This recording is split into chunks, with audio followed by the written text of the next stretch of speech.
reading of this bill. Thank you. Just before I call the next member to wish to advise the House that this is a split call between the Labor Party and the Green Party, and both speakers will get a bell with 1 minute to go. Thank you, Mr. Speaker. I call the Honourable Member Darian Fenton. Efficient as always, Mr. Speaker. I appreciate it. It's a pleasure to take a call on the second reading of the National War Memorial Park Pukeahu Empowering Bill. I was pleased to find myself on the Select Committee that considered this bill because I listened to the first reading with great interest.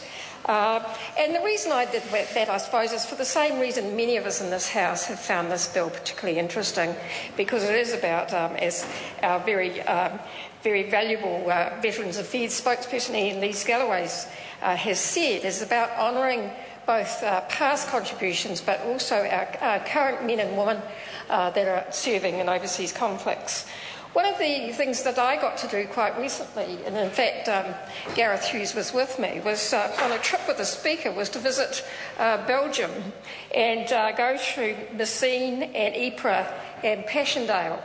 And I had no idea, Mr. Speaker, even though I have people in my family that served in those wars. And in fact, there was a story, I'll come to that in a minute, but I had no idea. And until you stand in those fields so far away from home, and understand how many of our young men, and I mean young, Mr. Speaker, I'm talking, youngest I think was 15, lied about his age, to go there, and you see the white stones going for miles and miles and miles.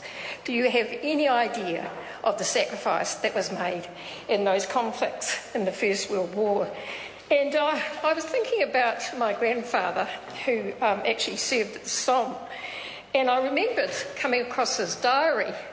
He left his diaries to my sister and I, and he talked about how he walked from Messines to Ypres, and then on to the Somme, which is quite a long way, so I stood in his footsteps, if you know what I mean. He came home safely, but it was a very, very powerful experience, and I know many of us here have similar stories in our history, in our families, and I felt very privileged to be on the Select Committee, to be considering this bill, albeit with all of the concerns that people have raised.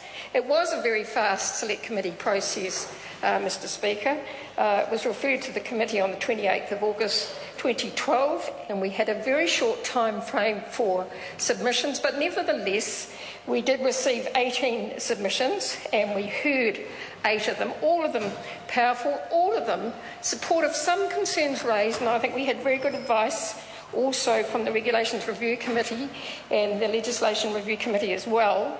And we had good advice from the Ministries of Cultural and Heritage, the Ministry of Transport and the Transport Agency, which helped our committee, I think, get through this very fast process. And one of the things I was pleased about was the way that we worked together in the spirit of this memorial park to overcome some of the concerns that we had. I know that we didn't satisfy the Greens in all of them, but we did work together to overcome some of the concerns that people had about this fast process, this empowering legislation, which we prefer not to do.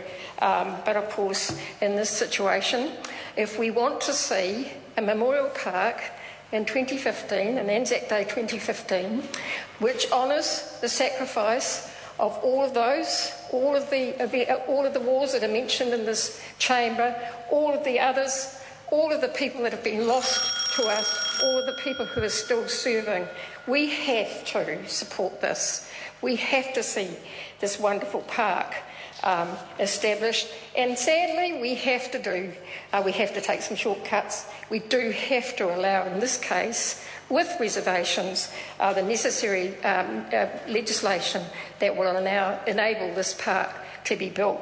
Finally, Mr. Speaker, I want to say too, it's a national war memorial, so even though I'm not from Wellington, I take pride in the fact that it's a national war memorial. I look forward to its completion.